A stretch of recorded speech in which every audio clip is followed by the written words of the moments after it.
ഹൈറിച്ചിൽ പൈസ നഷ്ടപ്പെട്ടതിൻ്റെ ഇരകൾ ശുഭപ്രതീക്ഷയിൽ തുടരുകയാണ്. അവരെ പറഞ്ഞ് തെറ്റിദ്ധരിപ്പിക്കുന്നതിൽ ലീഡേഴ്സ് വിജയിച്ചിട്ടുണ്ട്. 20-ൽ താഴെ ഏകദേശം 20,000 പേര് പറ്റിക്കപ്പെട്ടതിൽ 20-ൽ താഴെ പരാതികൾ മാത്രമാണ് വന്നിട്ടുള്ളത്. അതിൽ തന്നെ FIR ഇട്ടത് അതിലും കുറവാണ്. എന്തായാലും ഈ കുറഞ്ഞ പരാതി കൊടുത്തവർക്ക് ഗുണകരമാകാനാണ് സാധ്യത. കാരണം മുഴുവനില്ല, ഇവർക്ക് സ്വന്തമായിട്ട് പ്രോപ്പർട്ടി അധികമില്ല, ഇവർക്ക് വളരെ ചുരുങ്ങിയ അസറ്റ് മാത്രമേ ഇവരുടെ കയ്യിലുള്ളൂ. അപ്പോൾ ഈ വന്നവർക്ക് എന്തായാലും മുഴുവൻ തുകയും കിട്ടാനുള്ള സാധ്യത കാണുന്നുണ്ട്. നമുക്ക് ശുഭപ്രതീക്ഷ നൽകുന്ന ഒരു വാർത്തയാണ് കരുവന്നൂർ ബാങ്ക് തട്ടിപ്പുമായിട്ട് പുറത്തു വരുന്നത്. പൈസ നഷ്ടപ്പെട്ടവർക്ക് അതിലെ പ്രതികളുടെ സ്വത്ത് വിറ്റ് കിട്ടുന്ന പൈസ ED വിതരണം ചെയ്യുമെന്ന് ED അറിയിച്ചിട്ടുണ്ട്. അതിന് കേന്ദ്ര ധനകാര്യ മന്ത്രാലയം EDക്ക് അനുമതി കൊടുത്തിട്ടുണ്ട്. ഈ കേസിലും ED ഇതിലെ ഇരകൾക്ക്, ED ഓഫീസിലെത്തിയ ഇരകൾക്ക് അവരുടെ പൈസ നഷ്ടപ്പെടില്ല, EDയെ കൊണ്ട് ചെയ്യാനാകുന്നത് ചെയ്യുമെന്ന് ഉറപ്പ് കൊടുത്തിട്ടുണ്ട്. ഇതിലെ പരാതിക്കാരെ പിന്തിരിപ്പിക്കാൻ വേണ്ടിയിട്ട് ഹൈറിച്ച് ലീഡേഴ്സ് കിണിഞ്ഞ് പരിശ്രമിക്കുന്നുണ്ട്. അവർ പറയുന്ന വാദങ്ങളെല്ലാം തന്നെ ഇവർ പറഞ്ഞ് പുളിച്ച വാദങ്ങളാണ്. ഇവർ എൻ്റെ വീഡിയോൻ്റെ അടിയിലൊക്കെ കമൻറ്റായിട്ട് ഇപ്പോഴും അതൊക്കെ ഇടുന്നുണ്ട്. ഞാൻ ഇതിനൊക്കെ ഖണ്ഡിച്ചിട്ട് എത്രയോ തവണ വീഡിയോ ചെയ്തിട്ടുള്ളതാണ്. ഞങ്ങളുടെ കമ്പനി പൂട്ടുന്നത് വരെ ഞങ്ങൾക്ക് ഈ ലാഭം തരുന്നത് മുടക്കിയിട്ടില്ല പോലും പറയാൻ പറ്റുന്നില്ല. കമ്പനി തിരിച്ചു വരുമെന്നോ അല്ലെങ്കിൽ കമ്പനി തിരിച്ചു വന്നു കഴിഞ്ഞാൽ നിങ്ങളുടെ പണമെല്ലാം തരുമെന്നോ പറയാൻ പറ്റുന്നില്ല. കേസ് കൊടുക്കാൻ പോകണ്ട എന്ന് പറയാൻ പറ്റുന്നില്ല. ഇവർ പറയുന്നത് കേസ് കൊടുക്കാൻ നിങ്ങൾക്ക് ഇനിയും സമയമുണ്ട്. ഈ കമ്പനിയൊക്കെ ബാൻ ലിസ്റ്റ് പെട്ടിട്ടാകുമ്പോൾ, കരിമ്പട്ടികയിൽ പെട്ടിട്ടാകുമ്പോൾ നിങ്ങൾ കേസിന് പോയാൽ മതി എന്നാണ്.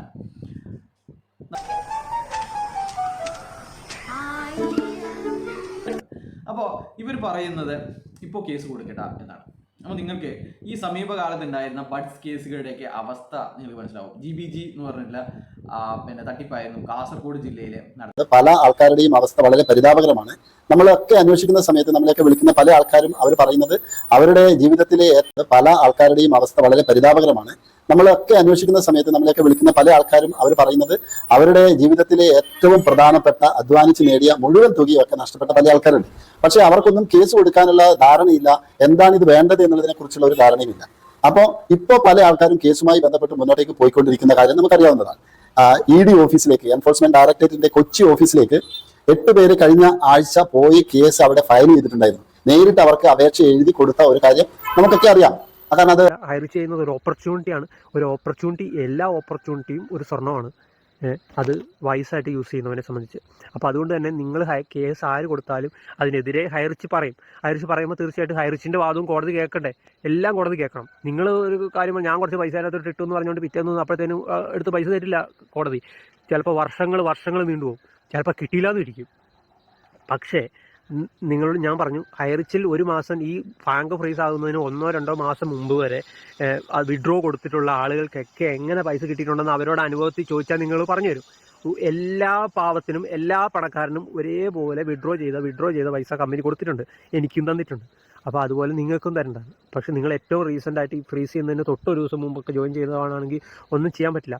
പക്ഷേ ഈ കമ്പനി എത്ര പെട്ടെന്ന് തിരിച്ചു വരുന്നോ അത്ര പെട്ടെന്ന് നിങ്ങൾക്ക് കൃത്യമായിട്ട് അന്ന് പറഞ്ഞ രീതിയിലുള്ള നിങ്ങളുടെ ഇൻകം കിട്ടും. പക്ഷേ നിങ്ങൾ അതിനെതിരെ കേസ് കൊടുക്കാൻ നിന്ന് കഴിഞ്ഞാൽ അത് വലിഞ്ഞ് കമ്പനി അതിനെതിരെ ഈ രീതിയിൽ തന്നെ ഫൈറ്റ് ചെയ്യും. ഞാൻ ഓൾറെഡി പറഞ്ഞു. അപ്പോൾ ഫൈറ്റ് അങ്ങോട്ടും ഇങ്ങോട്ടും നടക്കുമ്പോൾ കമ്പനിയുടെ ഭാഗത്ത് തന്നെയാണ് ആ രീതിയിൽ പറയുമ്പോൾ ന്യായം വരിക. കാരണം കോടതിക്ക് വേണ്ടത് തെളിവുകളും കൃത്യമായ വസ്തുനിഷ്ഠമായ കാര്യങ്ങളും അതിന് വേണ്ട പോയിന്റുകളുമാണ്. അപ്പോൾ ഹൈറിച്ച് കമ്പനിയുടെ കയ്യിൽ അതൊക്കെ ഉണ്ട്. നിങ്ങൾക്ക് തന്നിട്ടുള്ള റെഡീം കൂപ്പൺ ഉണ്ട്, അതിൻ്റെ കൺസ്യൂമർ അഡ്വാൻസിൻ്റെ റെസിപ്റ്റ് അവരുടെ കയ്യിലുണ്ട്. അതെല്ലാം അവരുടെ കയ്യിലുള്ളപ്പോൾ നിങ്ങൾ മാത്രമല്ല, ഈ ബാങ്ക് ഫ്രീസ് ഈ സമയത്ത് നടന്നതിന് ഇത്ര ദിവസം മുമ്പാണ് ഇവർ ജോയിൻ ചെയ്തത്.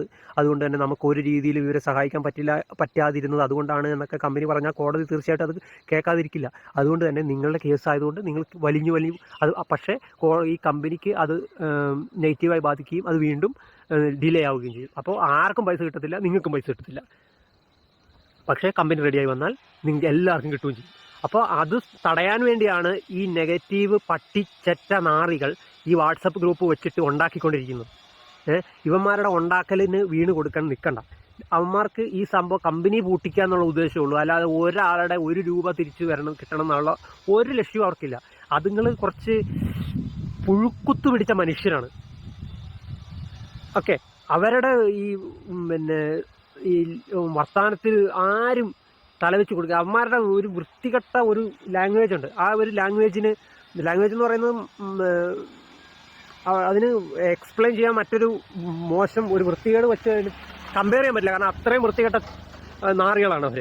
അപ്പോൾ അതുങ്ങളുടെ ഡയലോഗ് കേട്ടിട്ട് ഈ പരിപാടിക്കൊന്നും നിന്നിട്ട് ഒരു കാര്യമില്ല. കാരണം ഹൈറിച്ചിൻ്റെ കൃത്യമായ പോയിന്റുകൾ പറയാനുണ്ട്. ഈ പറഞ്ഞ പോലെ ഇത്രയും വലിയ ചാനലുകളൊക്കെ ഈ രീതിയിൽ തട്ടിപ്പ് എന്ന് പറഞ്ഞ് കൊട്ടി ഘോഷിച്ച് വലിയ വലിയ വലിയ വലിയ അക്ഷരത്തിൽ എഴുതി വാർത്തകൾ ഉണ്ടാക്കി വിട്ടിട്ടും ഇതുവരെയും ഈ പറഞ്ഞ ഒരു ബഹളവും സെറ്റിൻ്റെ കാര്യങ്ങളൊക്കെ നമ്മളും പറയും. നമ്മളും ഹൈറിച്ച് മിണ്ടാതിരിക്കില്ല. ഹൈറിച്ച് കമ്പനി ഹൈറിച്ച് തട്ടിപ്പ് നടത്തി അങ്ങ് കമ്പനിയോട് ഇവരങ്ങ് പറയുമ്പോൾ തന്നെ എന്നാൽ പിന്നെ നമ്മൾ തട്ടിപ്പ് നടത്തി, നിങ്ങൾ എന്താണെന്ന് വെച്ചാൽ പിടിച്ചെന്താ ഇട്ടോ എന്നങ്ങ് വെക്കുമോ? ഇല്ല. കാരണം തട്ടിപ്പ് നടത്താത്ത അവരെ സംബന്ധിച്ചിടത്തോളം ഞങ്ങൾ തട്ടിപ്പ് നടത്തിയെന്ന് ഇവരാരെങ്കിലും പറഞ്ഞു കഴിഞ്ഞാൽ അതിനെതിരെ മിണ്ടാതിരിക്കുന്ന ഒരു സ്വഭാവം ഉണ്ടാവുമോ? ഇല്ല. അങ്ങനെ മുങ്ങുന്നവരാണെങ്കിൽ, അങ്ങനെ തട്ടിപ്പ് നടത്തുന്നവരാണെങ്കിൽ പണ്ടേ ഇവരെല്ലാം മുങ്ങിയാനെ. ഈ കേസ് നടത്താനോ വക്കീലിനെ വെക്കാനോ ഇതിനൊന്നും നിൽക്കില്ല.